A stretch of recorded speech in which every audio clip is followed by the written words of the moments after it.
Well, hi, good morning. Thanks so much for joining me in my shop on this very, very sunny and snowy morning with a huge snowstorm coming in a few hours. So I got a little bit of time here in the shop, and then I got to go out and clear my driveway and get it ready for another foot or maybe even 2 feet of snow that's coming later today. So yesterday evening, after the last video I posted, which I'm guessing you have watched if you're watching this one, I did do a lot of experiments with this antenna and various antenna leads to get the cable longer and longer. I have I guess about 20-foot length of cable with connectors. I have a couple more 6-foot lengths of cable, and I was putting these together. I put this antenna, out of this shop and elsewhere in my house as far away as I could get it. I fiddled around with the power, I fiddled around with the standing wave ratio as indicated on this meter, and I really couldn't get any satisfactory arrangement which resulted in a SWR reading, say below 4, 5, or 6, which my understanding is that's a bad situation with your antenna, particularly if you're using a transistorized radio. And of course this is a tube radio. The situation with the output here is a little different than a transistor radio, so again, I don't really know how serious a problem it is if the power coming out of this radio actually just bounces right back into it. And it's only putting out 1.8 watts. It's only intended to put out 2.8 watts according to what I've read. But last night, with a little bit of fiddling, I got this thing producing 5 watts according to this meter. So now I'm really curious about this, because these meters are only accurate under the right circumstances. As I understand it, you must have a proper 50 ohm circuit arrangement here for this meter to be accurate, I believe. And so if I've hooked up an antenna whose impedance is way off of 50 ohms, it could well be that this meter is no longer accurate. It's the same thing with this meter. This meter on my signal generator does 2 things. One of them is it helps me set the modulation level, but the other one is it helps me calibrate the output. The only way this meter is accurate is if the output of this signal generator is terminated in 50 ohms. If it's not terminated in 50 ohms, this meter is no longer accurate, but it will indicate. And so I think the same kind of thing may be happening here. Someone at my door. Who's out here? Speak of the devil. If it isn't Peanut. Surprise, surprise. So the last thing I tried doing, after trying everything I could with this antenna, that's right, Peanut, you tell him, I hooked it up to my outdoor antenna. Well, the outdoor antenna is nothing to get excited about. What is it? Buddy, come on. No, don't go away. Oh, okay, here, come on up here. Maybe if you sit up here with me for a while, yeah.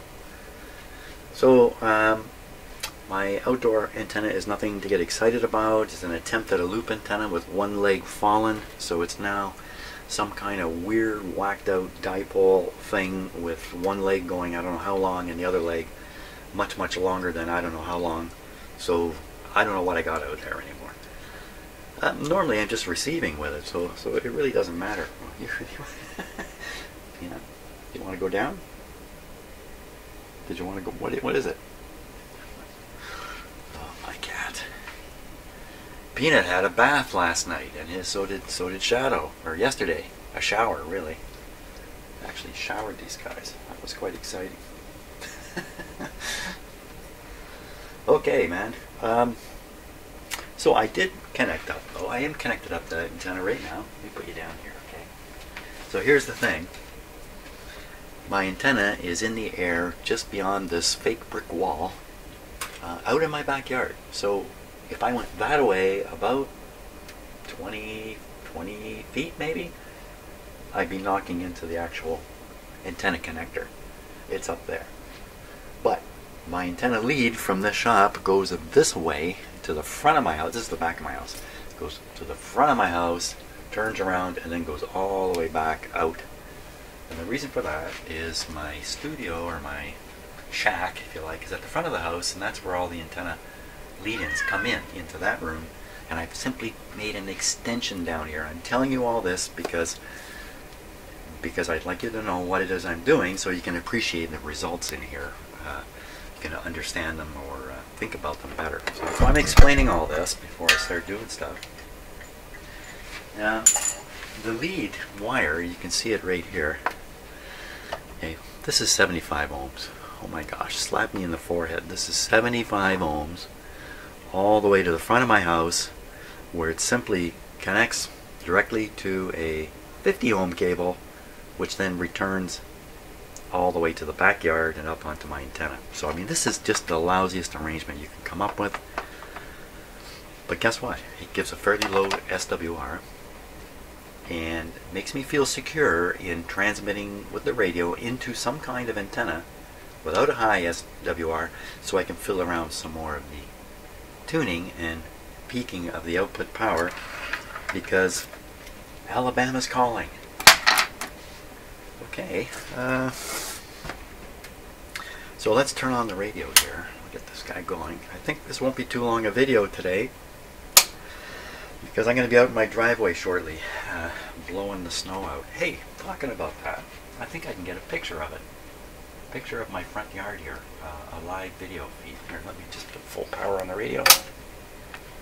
Let it warm up a little bit, and you can have a look at this.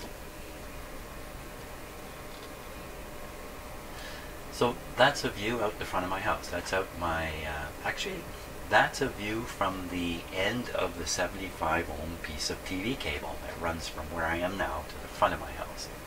That's a live camera shot of what it looks like out on my street.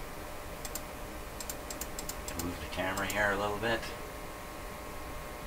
So there it is. So you can see the road out front. Oh good, you can see my pointer. The road out front.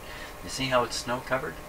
In my town of Aurelia, the roads are all snow covered like this. They're not salted. There's no salt used in the town of Aurelia, which is unusual in Ontario. Most towns, and certainly all the highways, are heavily salted. We have what's called a bare roads policy. So the objective of the roads people is to get the snow completely off the road, so you're driving on a salty, wet surface.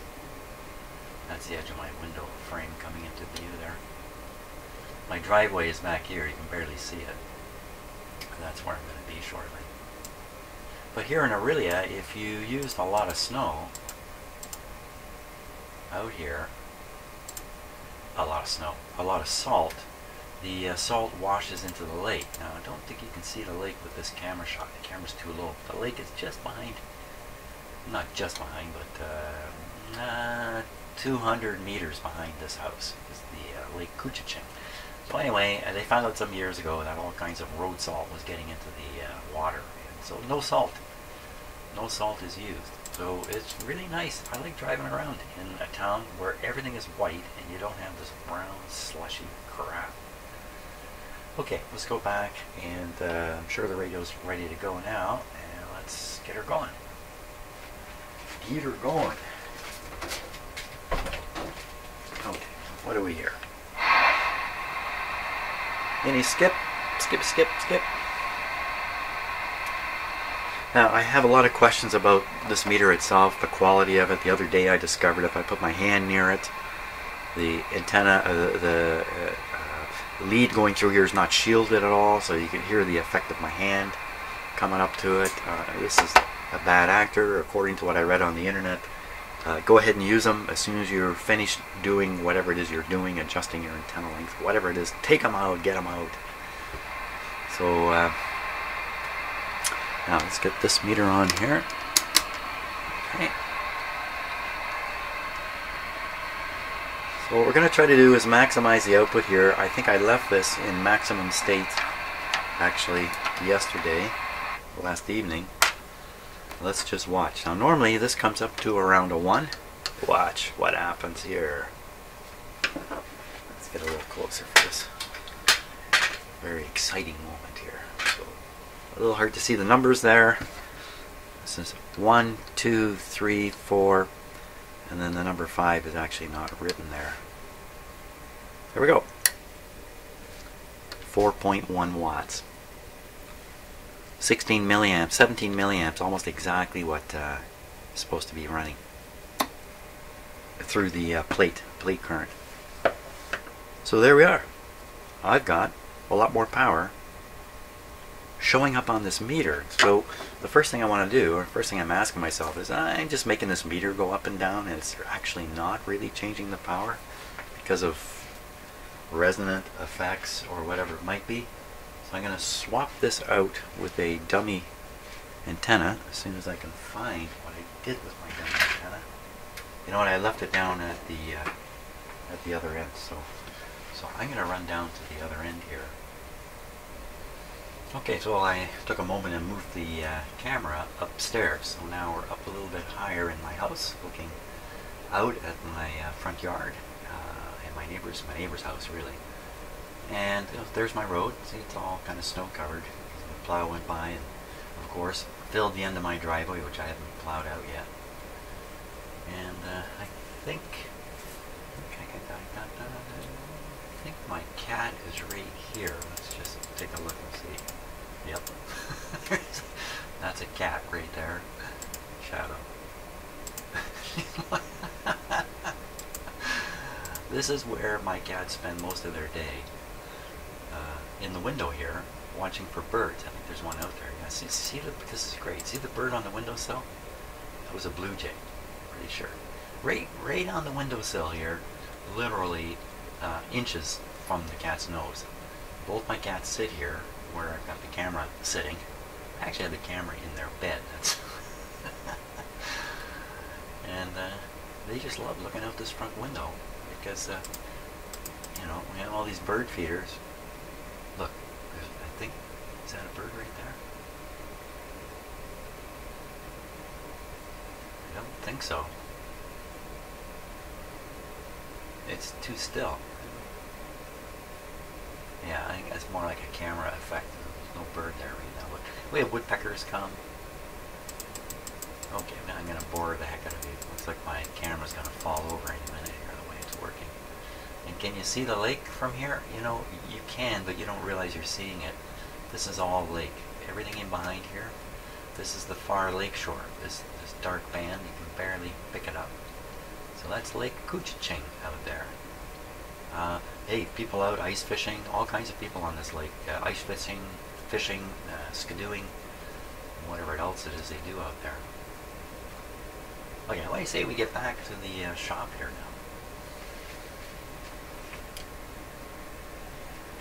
now? Okay, we're ready to go here. What are we going to do? So I'm going to try retuning this so you can see how high I can get this. And then we're going to check because, you know, again, I did bring it back. Good show, I did bring it. My 50 ohm dummy antenna.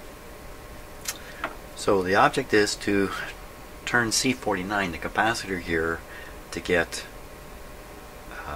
maximum power out, and then to adjust L10, which is down here, to ensure that the current flow is minimum.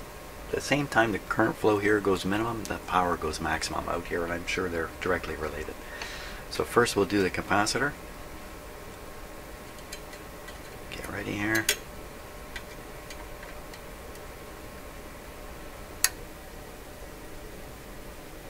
Okay, I don't know if you can see the meter going up and down or not. There.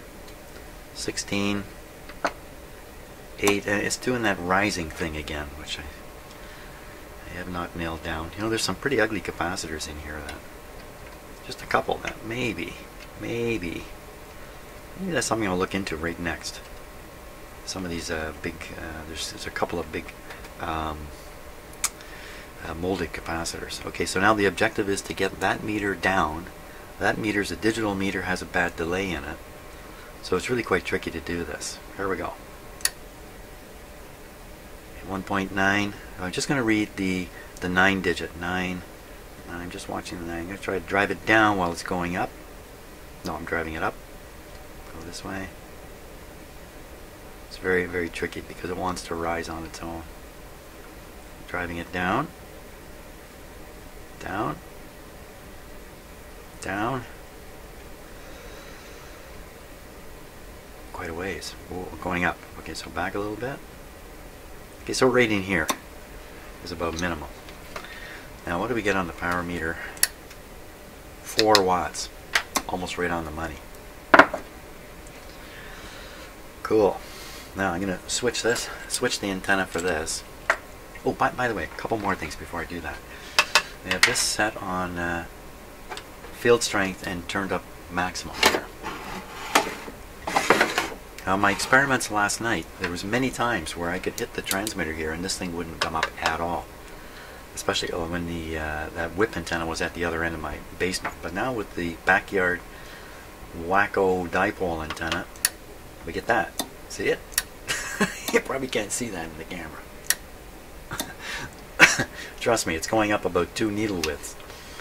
So there is something making it into the shop here. I mean, it could be coming right out of here, right? Who knows? I don't know. But I was fiddling with the radio's strength, watching this meter.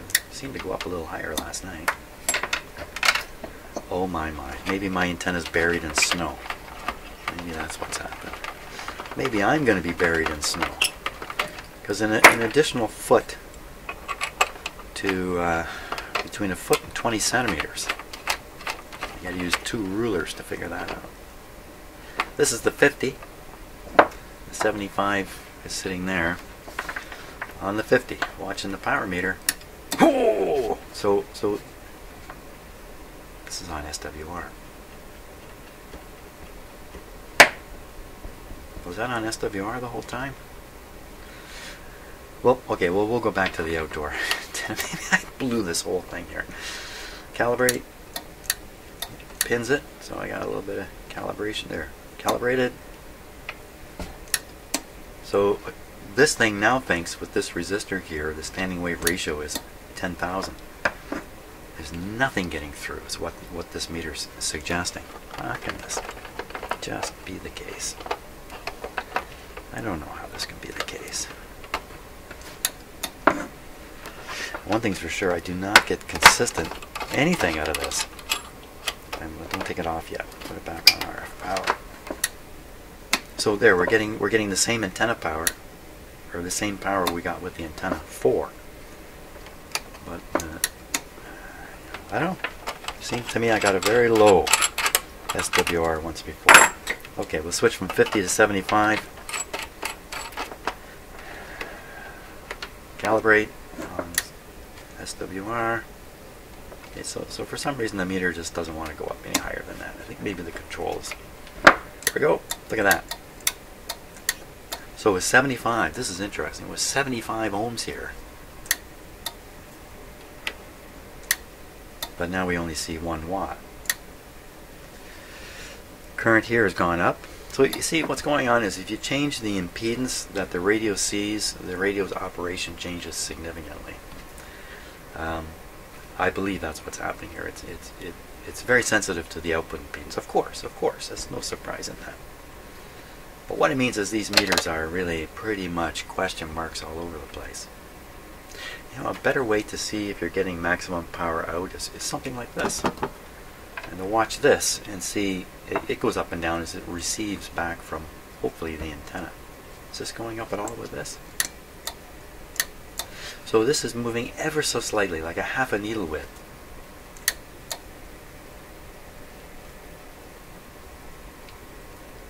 And when I hook up the let's see what happens when I put the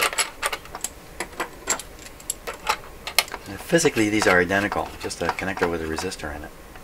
The only thing that's changing is the resistance. So a little more here, a lot more here, and the current flow in the plate is still up. I thought I knocked that down. Okay, now I'll hook up to my crazy antenna. Not only is the antenna crazy, the cable I'm using here is crazy. Half of it is 75 ohms, the other half is 50, and there's no attempt to match anything to anything anywhere along the line. including right here. Yeah, still awake. Don't worry, meter. It likes to check every so often, make sure I'm still awake. So now we're on the outside antenna, we're on the power setting, and we're only getting 2. What happened?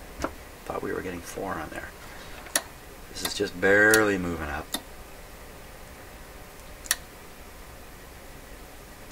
We're down now to 1.6 volts or 16 milliamps on the plate current. So what we'll do is we'll just go through this again. We'll start with a capacitor. I'm going to keep an eye on this meter, I think. Then I'll compare after to the other meter. So here we go.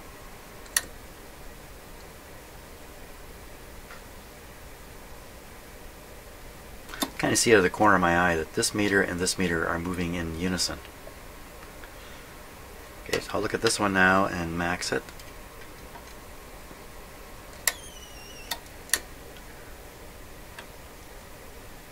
So max is around 2 this time.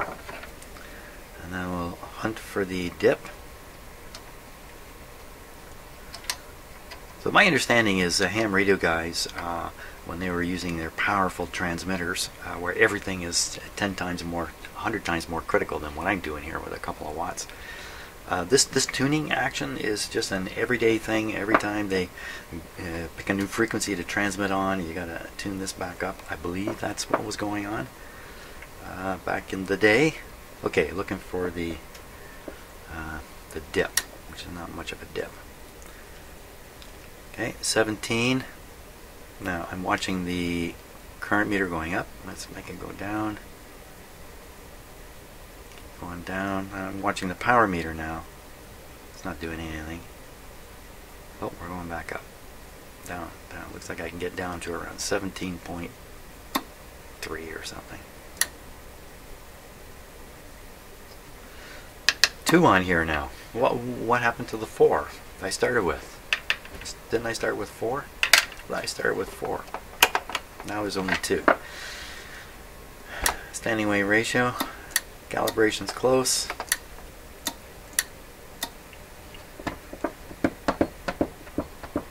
I'm sure I have it hooked up to the antenna at the other end. We have a little tiny short wire here. Don't know if that matters. Let's take this right out of the circuit now, and we'll just rely on this guy. I wish I could get him with just a little more. Just a little more. It is what it is. Maybe I can stand it up here on something.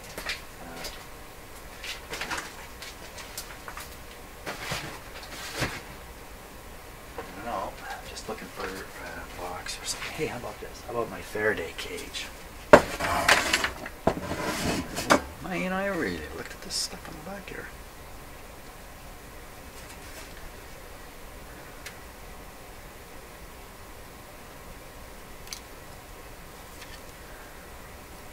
Maximum RF output 5 watts. 5 watts. Maximum RF output. Maximum RF output 5 watts. I had it there. AC amperes. You know, that's basically a night light, 5 watts. What am I doing? Bring it back. I got so sidetracked there. Okay, this is just to make this a little bit easier to see, except for the focus. My precision antenna. So we're looking at the what are we looking at? We're looking at the upper scale here. So 3 watts is where it turns red. Really? Why would they do that? Field strength 0 to 5. Oh, this top line is a calibration line or something. Reflective power. I got no idea. I don't know. Let's just watch it. It's the higher up it goes, the better off I am. Let's put it that way. Teeny tiny.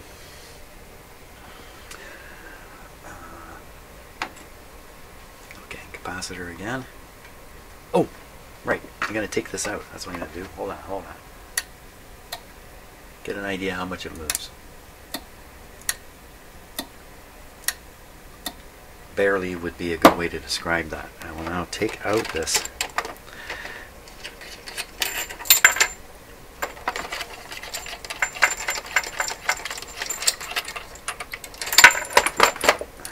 connector fell out of the back of this radio like it wasn't even plugged in. Hey, what's going on here?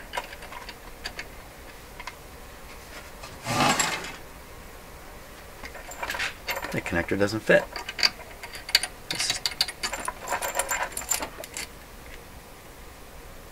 What? How can that be? That goes on perfectly fine.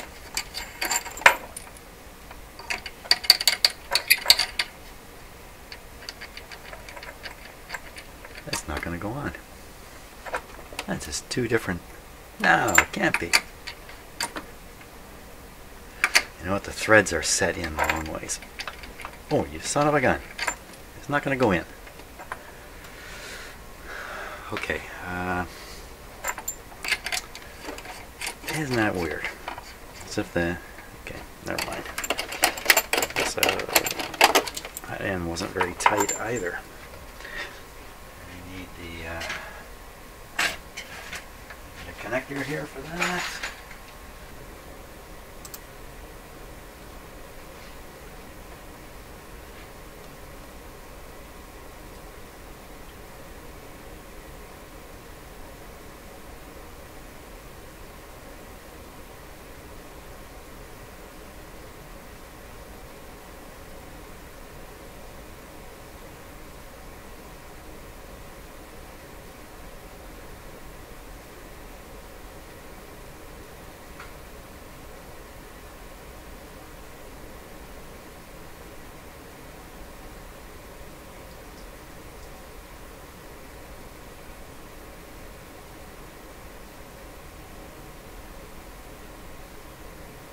Let's see if we're the only ones watching this.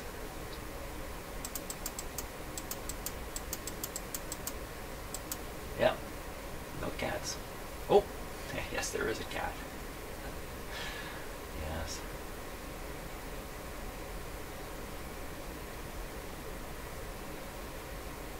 My cat spent hours in this window watching these birds. Can you see the one down here? We slide this window open, we put peanuts out here along the window edge, and birds come and squirrels come, so there's often a lot of squirrel activity. But with so much snow outside, it's probably too much for the birds. Is that right, Shadow? Actually, we can talk to Shadow from here, but I don't think I want to try that.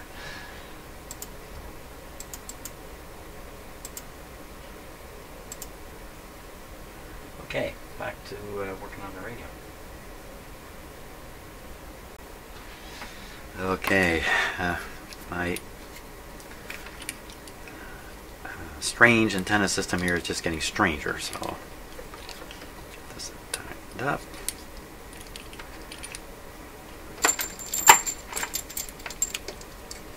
But what I realized is I'm able to take this watt meter and take it down to the end of this piece of cable and hook it up and put that camera we've been looking at the birds, looking at this meter, or this meter, down in the far room. We'll see how much power is making it to this meter down there.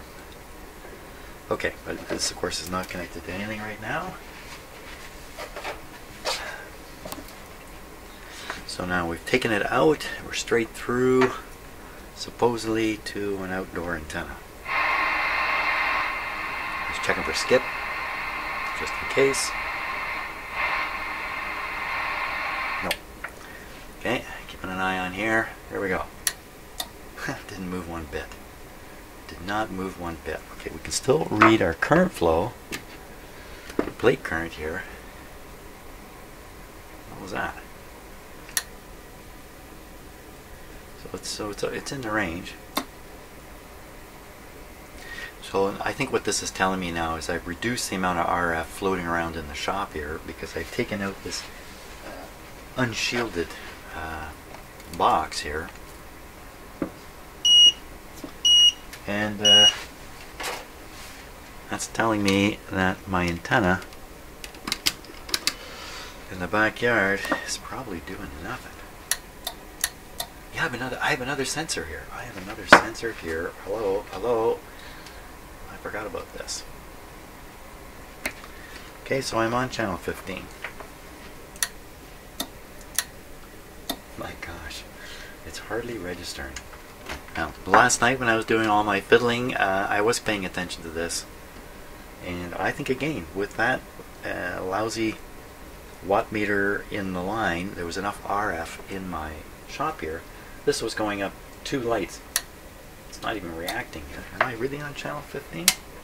How about, no, I'm not. How about that? Let's try it now. There we are, 2 lights. I got 2 lights. This might get a little bit of feedback.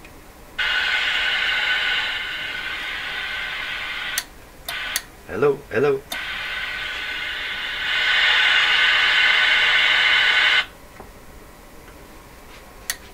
Hello, hello.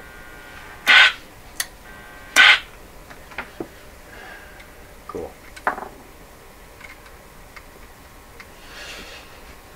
Okay, so I don't know what to think about this meter now. It's not really reacting at all, but the other radio's picking it up.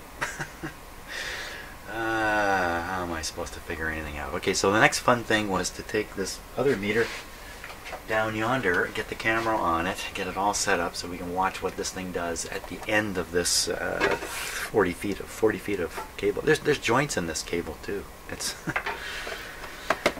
it's a bad story. I'll go set all that up. Okay, I think we're ready for another experiment. So let's just review. So the signal coming out of here is shot into a 75 ohm cable that shoots to the other side of my house where it encounters the watt meter.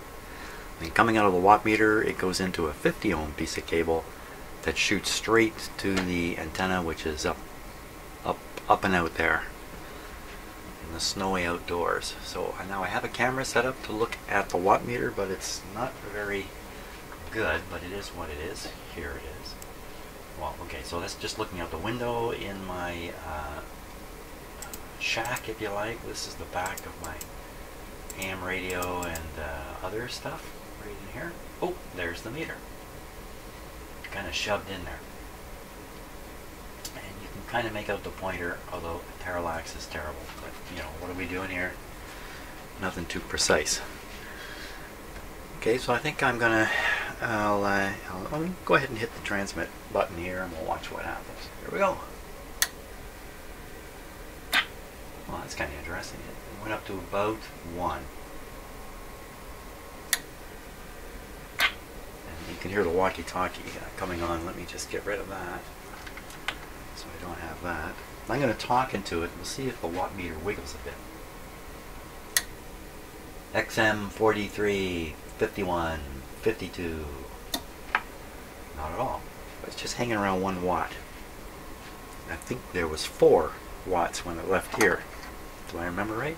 So now I'm going to make some adjustments here. I'm going to adjust that. Here, you know what? Let's change this a little bit. Bear with me for a moment while I try to do something fancy here. There we are. There we are. Now you can see the meter down in my fort. Here, let me do this. Hey, how about that? And you can see what it is I'm doing here. That's great. Okay. And wireless cameras finally coming into its own. Figured out how to use it consistently. So, like a lot of things, you got to do it 10 or 20 times. Okay, so watching that watt meter down yonder. Oh, for crying out loud.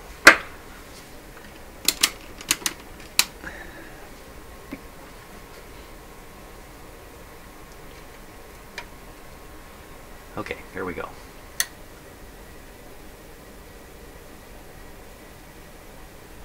Went up a little bit there. Oh, there's a delay.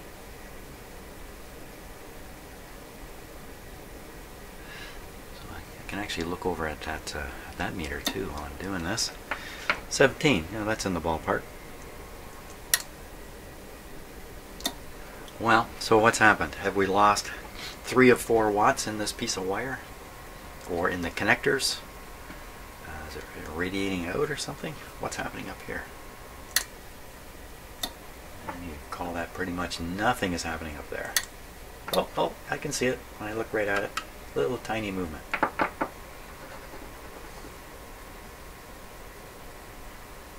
Okay, so where are we at with this radio now? Let's just do a recap, and then it's time for me to put on my boots and snow clothes and go outside. It's minus 20 outside, by the way. Have pity for me, unless you too live in a snowbound cold environment, which you could very well. But if you're down in sunny or rainy Florida, whichever one it is, have some pity for me. Okay, recap. So output seems low still, not sure, but it appears to be low. Plate current, output tube, that kind of stuff, all seems to be good and solid. Doesn't seem to be a problem. Modulation seems okay. Crystal microphone or ceramic microphone is not going to produce good fidelity anyway, but it's pretty good for the voice. That's really what you want to get across here. Everything else that I've tested and everything I've poked around with seems okay. So really the next stage now, I think, is to really investigate these capacitors. One here, there's one here. They look good. They probably are good. But these are known for failing. You know what? There's another one buried down under here. There's an electrolytic here, and an electrolytic there. So that's 5 capacitors all in this area here that could be questionable. So I want to identify what each one is doing and change them out one by one. Why not?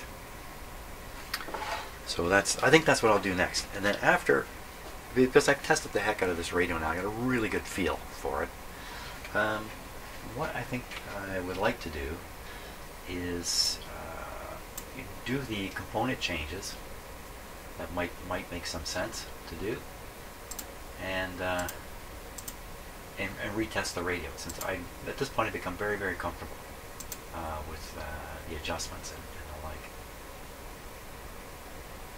So I think I'll make that my plan. I don't know what else I can try, and then after that, where are we at? We're really down to putting a really good antenna on it and knowing it's a good antenna. That's really where we're almost at. And that's a good thing. And I still want to know more about the output of a tube transmitter. Does it face the same risks as a transistor radio in terms of reflected power back and stuff like that? So we're getting down to the end of the line. It's amazing. This is working with all of its original parts. Just basically all I've really done is turn this thing on and made measurements on it. That's really cool. Okay, so thanks so much for watching, and tomorrow we'll start doing the component thing and see where that takes us.